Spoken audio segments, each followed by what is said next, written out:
মাছগুলো এবার কড়া কড়া করে ভাজা হয়ে গেছে। গরম জলে আগে ভিজিয়ে রেখেছিলাম, তার জন্য একটু নরম হয়েছে বলে তার মাছগুলো ভালো করে কড়া কড়া করে ভাজা হয়ে গেছে। আমি এর মধ্যে নুন হলুদ কিচ্ছু অ্যাড করিনি। তো এবার মাছগুলো তুলে নেওয়ার পালা। একটু বড়ো সাইজে রাখলেও চলবে, কোনো প্রবলেম হয় না। রসুনটা একটু ভাজা ভাজা হালকা হয়ে এলে পরে এর উপর দেবো পেঁয়াজ।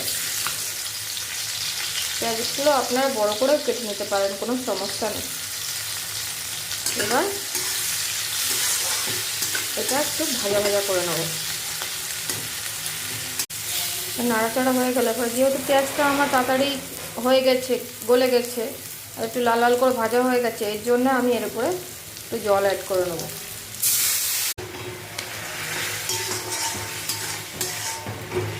তরকারিটা